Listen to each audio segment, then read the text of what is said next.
करीब 2% का मूव देखने के लिए मिल रहा है। तो ये एक शुरुआत तो ठीक ठाक हुई है। कोचिन शिपयार्ड करीब 1% ऊपर।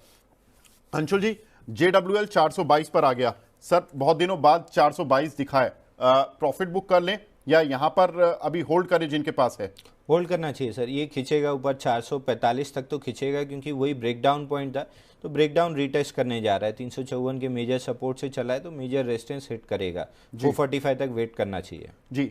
और RVNL सर 497 आ चुका है, अभी 500 रुपये, 501 रुपये 80 पैसे का हाई लगा दिया, क्या करें? देखिए 500 रुपये हमने डिस्कस किया था कि यही टारगेट बनेगा, इसके ऊपर खिंचता है तो फिर थोड़ा सा एक्सटेंशन मिलेगा। तो एक बार 500 रुपये के ऊपर टिकने का वेट कीजिए। अगर टिक जाता है तो फिर एक 20 रुपये का और मूव मिलेगा, 520 रुपये तक जा सकता है, बट 500 के ऊपर टिकने का वेट कीजिए। जी। रवि जी भी मेरे साथ जुड़े हुए हैं। रवि सर, PSU बैंक्स में एक अच्छी कुछ दिनों से ट्रैक्शन दिख रहा है सर। PNB के कल रिजल्ट्स आए थे, PNB भी करीब 102 रुपए के आसपास आ रहा है। SBI में भी मूव देखने के लिए मिला है, और जो छोटे सरकारी बैंक हैं उनमें भी पीछे हमने पिछले 3-4 दिन में कुछ रैली बनती हुई दिखाई दी है। सर, कोई PSU बैंक आपकी रडार पर? मुझे अगर देखता हूँ तो मुझे तो दो तीन बैंक अच्छे लगते हैं, लेकिन उससे पहले एक ट्रेड नजर आ रहा है। अगर आप लोग जी फोकस सर, कर रहे बिल्कुल हैं, आपके प्लीज सर, दर्शक, मुझे आज लगता है आज तो दिन है एनएफएल। सर। हाँ, तो एनएफएल एक ट्रेड है जो कि इस समय नेशनल फर्टिलाइजर आप देख रहे हैं, अच्छा खासा मोमेंटम दिखा रहा है और दमखम है यहाँ से 5-7% देने का, बजट की स्पीच तक मिलने का। तो उसको यहाँ पर हम्म। फोकस कर लीजिए। Stop loss risk reward ratio बहुत छोटा है, 105 की स्टॉप लॉस, 106 की स्टॉप लॉस से लिया जा सकता है। PSUs की जहां तक बात करें, बैंक ऑफ बड़ौदा पे फोकस कर सकते हैं। 214-15 रुपए पे अट्रैक्शन है, बढ़ सकता है वापस से 235 के लक्ष्य दिखा सकता है।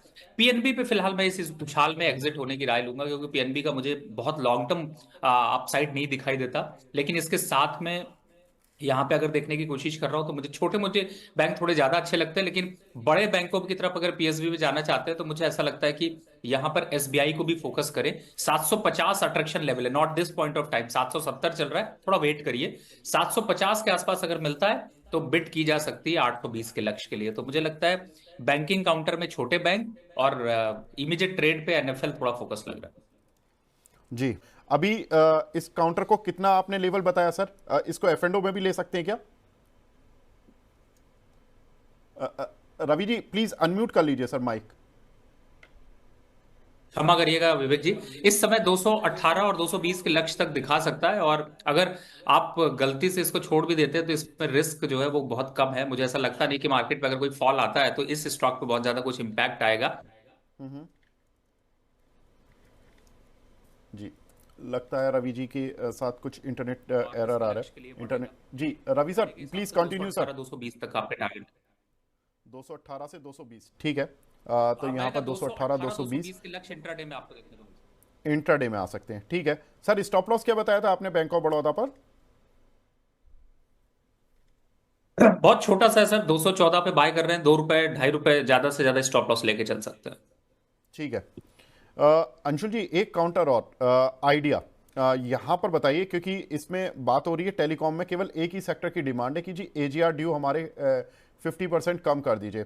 अगर ऐसा होता है तो आइडिया को करीब 52,000 करोड़ का फायदा मिल सकता है। अगर रवि सर, इस समय चीनी शेयरों पर बताइए आप। थोड़ा सा चीनी कंपनियों के लिए भी कुछ खबरें निकल कर आ सकती हैं कि जो एविएशन सेक्टर है और शिपिंग सेक्टर है, उसके लिए जो बायोफ्यूल का जो ब्लैंडिंग है, उसको भी बढ़ाया जा सकता है। बजट में इस तरह की डिमांड आ रही है चीनी कंपनियों की तरफ से।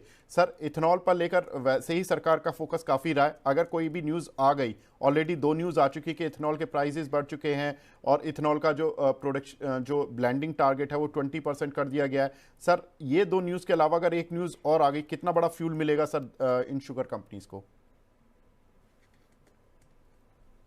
आपको एक डेटा भी यहाँ पे सर साथ में देता चलता हूँ। अगर 1 जनवरी से अब तक देखा जाए, आज हम खड़े हुए हैं 1 फरवरी पे, यानी एक महीने में शुगर इंडस्ट्री के स्टॉक में 8% की गिरावट आ चुकी है ओवरऑल। तो आपके पास अपॉर्चुनिटी भी है, कंसोलिडेशन भी देखने को मिल रहा है। 2 शुगर शेयर मुझे यहाँ पर अच्छे लग रहे हैं। पहला है राष्ट्रीय शुगर, 54 रुपए चल रहा है और 60 रुपए की क्षमता रखता है। मुझे लगता है यहाँ पर एक एक मोमेंटम बन सकता है। और दूसरा, बजाज हिंद जो कि 28 रुपए के पास चल रहा है, इसमें एक अपवर्ड मोमेंटम यहां पर बन सकता है। और बिल्कुल आपने सही कहा। वैसे आज मैं बताऊं, शुगर इंडस्ट्री के स्टॉक को बेचने के लिए अगर आपको एग्जिट होना है तो ढूंढिए, और लेकिन ये समझ के मत ट्रेड करिए कि आपको यहाँ पर जो है वो शुगर इंडस्ट्री में कोई बहुत बड़ा डाउनफॉल देखने को मिलेगा। मुझे लगता है थोड़ा सा पॉजिटिव मोमेंटम यहाँ पर बनेगा और करीब 2-2.5% तक की रैली शुगर इंडस्ट्री में देखने को मिल सकती है। तो अक्रॉस द सेक्टर आज थोड़ा सा तेजी रहेगा। मौका है अगर आप पुराने ऐसे हैं कि इन्वेस्टमेंट किया है और निकालना चाहते हैं तो भी आपको मौका मिलेगा, और फ्रेश के हिसाब से देख रहे हैं तो ये दो स्टॉक्स अच्छे लग रहे हैं।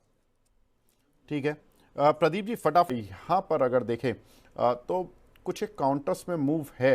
टाटा स्टील, इस काउंटर पर स्टील सेक्टर पर मैं एक बार बजट से एक्सपेक्टेशन ले लेता हूँ, क्योंकि ये बहुत इंपॉर्टेंट होंगी। और बजट, ये एक्सपेक्टेशन इसलिए ज़रूरी है क्योंकि हमने देखा मेटल सेक्टर की जो एक्सपेक्टेशंस काफ़ी समय से चल रही हैं। स्टील इंपोर्ट पर कस्टम ड्यूटी 7.5% से बढ़ाकर 15% की जाए, ये डिमांड स्टील सेक्टर की पिछले कई महीनों से चल रही है।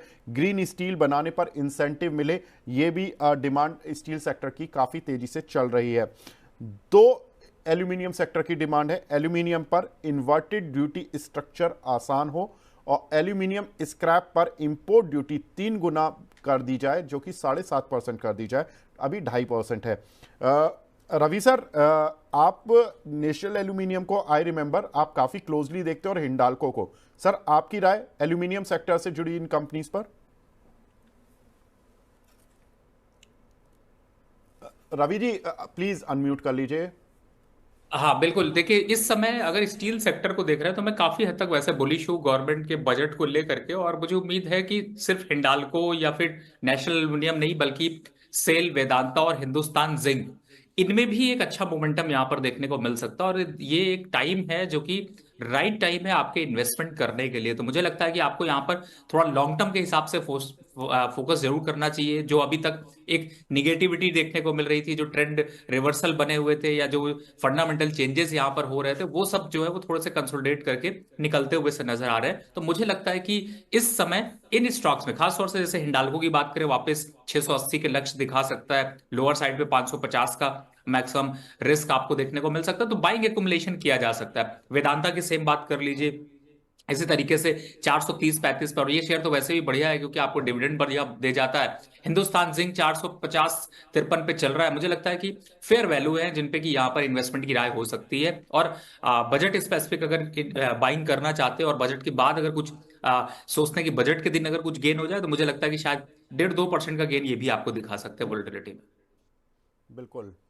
इसी बीच बाजार तो बढ़त के साथ खुला और अब दोबारा बढ़त ले रहा है। अंशुल जी, आपने 23,500 पर मना कर दिया था, 23,490 पर। सर, अब 23,536 आ गई। कोई कन्विक्शन बनी है मार्केट में पॉजिटिव जाने की? सर, बैंक निफ्टी थोड़ा सा अपना रेजिस्टेंस जोन जो है वहाँ से रिजेक्शन दे रहा है। तो अगर बैंक निफ्टी का वेटेज क्योंकि हाई है, हो सकता है वो निफ्टी को भी नीचे ले आए। बट अगर निफ्टी 23,536 के ऊपर सस्टेन करती है स्पॉट वाली, तो फिर आराम से टारगेट अचीव होने चाहिए जो हमने सुबह डिस्कस किए हैं 732 के। तो निफ्टी पे तो बुलिश हूँ, लेना चाहिए। बट बैंक निफ्टी अगर रेजिस्टेंस नहीं पार करती है तो दिक्कत आना स्टार्ट होगी। तो किसी को लॉन्ग करके चलना है तो निफ्टी में लॉन्ग करके चलिए, 732 तक के टारगेट मिलना चाहिए। जी बिल्कुल। तो यहाँ पर एक साथ तेज मूव आया मार्केट में, जबरदस्त। 1 मिनट पहले मैंने ये सवाल पूछा है, 23,535 पर चल रहा था, निफ्टी अब हो गया 23,585 और सेंसेक्स हो गया 270 पॉइंट ऊपर। आज अंशुल जी आपका तीसरा टारगेट अचीव होने वाला है। रवि जी ये बताइए, अब ये मार्केट में बहुत पेन हो गया सर, 3-4 महीने हो गए, अब आज का दिन बन जाएगा अच्छा?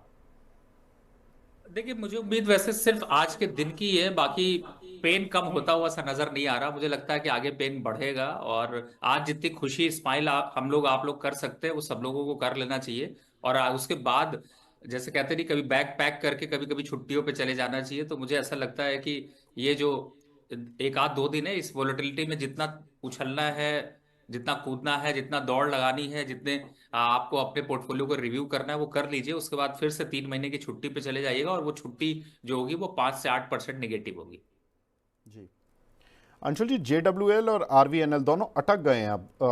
JWL 427 पर, RVNL 496 और 500 की रेंज में।